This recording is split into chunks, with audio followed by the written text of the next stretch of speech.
Celebramos el quinto domingo del tiempo de Pascua en el ciclo B y, como siempre, las lecturas de la palabra de Dios son las que centran el sentido litúrgico de este día maravilloso, acercándose progresivamente a la gran solemnidad de Pentecostés, a la que nos vamos preparando interiormente con este deseo ardiente de recibir al Espíritu Santo, el que nos va a llevar a la plenitud de la verdad, el que nos va a conceder los 7 dones del Espíritu, con sus carismas, con todas sus gracias. En los Hechos de los Apóstoles, en el capítulo 9, versículo 26, se nos habla de cómo, llegado Pablo a Jerusalén, trataba de juntarse con los discípulos, pero todos le tenían miedo, porque no se fiaban de que fuera realmente discípulo. Entonces Bernabé se lo presentó a los apóstoles, y Saulo les contó cómo había visto al Señor en el camino, lo que le había dicho, y cómo en Damasco había predicado públicamente el nombre de Jesús. Y describe cómo era la primitiva comunidad cristiana, pero sobre todo destaco algo que vengo repitiendo durante todo este tiempo: la importancia de la palabra de Dios, la importancia de anunciar a Cristo y de predicar a Cristo, de hablar de Cristo. Nos da tanta vergüenza, nos cuesta tanto, nos parece que nos estamos metiendo en la vida de los demás, en cosas que no son asunto nuestro. Y sin embargo, ¿cómo pueden creer si nadie les predica, si no se les anuncia? ¿Cómo ha llegado el Evangelio a nuestras tierras si no fue porque alguien dijo el nombre de Cristo, porque alguien pronunció su nombre, alguien dio testimonio, alguien nos anunció el depósito de la fe? Y el evangelista San Juan, pero en la primera carta, en el capítulo 3, versículos 18, nos describe en qué consiste la vida cristiana, no solo en su tarea apostólica, no es solamente en la tarea del anuncio, sino en nuestra relación, en nuestra convicción, en nuestra relación personal con el amor de Dios, o con Dios que es amor. Y nos dice: hijos míos, no amemos de palabra y de boca, sino de verdad y con obras. En esto conoceremos que somos de la verdad y tranquilizaremos nuestra conciencia ante Él, en caso de que nos condene nuestra conciencia, pues Dios es mayor que nuestra conciencia y conoce todo. Queridos, si la conciencia no nos condena, tenemos plena confianza ante Dios, y cuanto pidamos lo recibiremos de Él, porque guardamos sus mandamientos y hacemos lo que le agrada. Y este es su mandamiento, que creamos en el nombre de su Hijo Jesucristo y que nos amemos unos a otros, tal como nos lo mandó. Quien guarda sus mandamientos permanece en Dios y Dios en él. En esto conocemos que permanece en nosotros, por el Espíritu que nos dio. Mirad, es la síntesis más bonita. Se trata de esta relación personal con las personas divinas. Dios, que es amor, porque el Padre es amor, porque el Hijo es amor, porque el Espíritu Santo es amor, y se aman.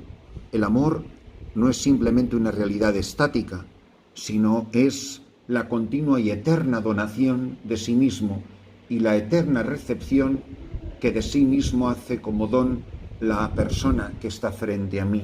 El Padre es el sustento de la identidad del Hijo, y el Hijo es el sustento de la identidad del Padre, porque no se puede ser padre sino porque se tiene hijo. Tú eres la razón de ser de mi identidad.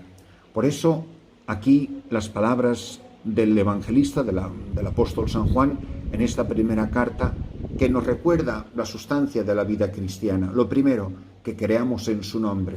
San Pablo era predicar el nombre. No puedo predicar el nombre de Cristo si no creo en el nombre de Cristo. Que creamos en el nombre de su Hijo Jesucristo. Y después, que nos amemos unos a otros. ¿Cómo puede ser tan difícil la vida cristiana? Si en realidad es una tarea muy sencilla. Creer que hemos sido amados a la existencia. Tanto amó Dios al mundo. Creer que es el amor el que ha dado sentido a nuestro ser, a nuestra vida, a nuestra existencia. Y que nos amemos unos a otros. Si nosotros creemos en este mandamiento, que creamos en su nombre y que nos amemos unos a otros tal como nos lo mandó. No es muy difícil que me pregunte si de verdad estoy convencido de que esto es la razón de ser de mi existencia y por lo tanto nos abrirá el camino a estos primeros 8 versículos del capítulo 15 del Evangelio de San Juan. En aquel tiempo dijo Jesús a sus discípulos: yo soy la verdadera vid y mi Padre es el labrador. A todo sarmiento mío que no da fruto lo arranca, y a todo el que da fruto lo poda, para que dé más fruto. Vosotros ya estáis limpios por las palabras que os he hablado. Permaneced en mí y yo en vosotros. Como el sarmiento no puede dar fruto por sí si no permanece en la vid, así tampoco vosotros si no permanecéis en mí. Yo soy la vid, vosotros los sarmientos. El que permanece en mí y yo en él, ese da fruto abundante, porque sin mí no podéis hacer nada, y al que no permanece en mí, lo tiran afuera, como el sarmiento, y se seca. Por eso, si nosotros creemos en el nombre de Jesús, si nosotros predicamos el nombre de Jesús, si permanecemos en él, tenemos vida. Y repite, al que no permanece en mí, lo tiran fuera, como el sarmiento, y se seca. Luego lo recogen y los echan al fuego y arden. Si permanecéis en mí y mis palabras permanecen en vosotros, pedid lo que deseáis y se realizará.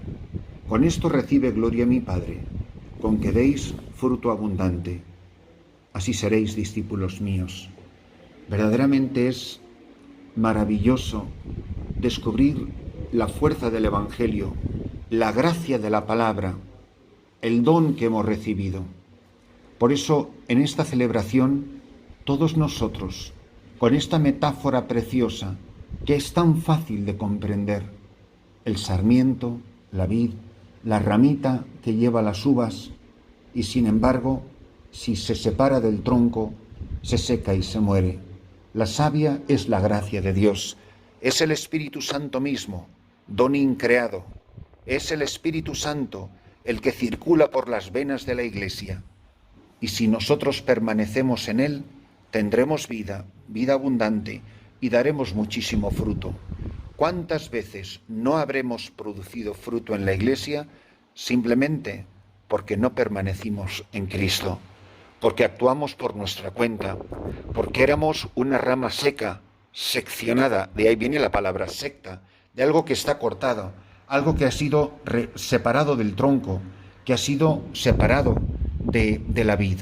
Nosotros queremos permanecer en Jesús, queremos permanecer unidos a Él. Y esto ocurre por 3 canales. El primero, ya lo decíamos ayer, es la fuerza de la palabra de Dios. Es lo que hacía San Pablo, predicar esta palabra, predicar su nombre. En segundo lugar, permanecemos unidos a Cristo en la celebración de los sacramentos que nos mantienen en la comunión de la Iglesia. Y por último, lo que dice explícitamente, si nos amamos unos a otros, decía la segunda lectura de la primera carta del apóstol San Juan. Jesús dirá entonces, yo soy la verdadera vid y mi Padre es el labrador. Hay un detalle muy bonito que quizá nos cuesta a todos comprender, y es la importancia de ser podados. La poda hace posible la fructuosidad de la vid. ¿Y cuánto nos duele que nos poden? ¿De qué tengo que ser podado para dar más fruto? ¿Cuántas ramas secas llevamos adheridas que desvían la savia y la verdadera rama no llega a dar fruto? Dejarse podar, el tiempo de la poda es importantísimo en la vida espiritual. Por eso cada uno de nosotros está llamado a dejar que el labrador, que es el Padre, mi Padre es el labrador, nos vaya podando, arranque de nosotros, quite de nosotros todas las adherencias que impiden el fuego y la fructuosidad de la palabra. Pues benditos nosotros si nos dejamos podar para poder dar más fruto. A todo sarmiento mío que no da fruto lo arranca, y a todo el que da fruto lo poda para que dé más fruto.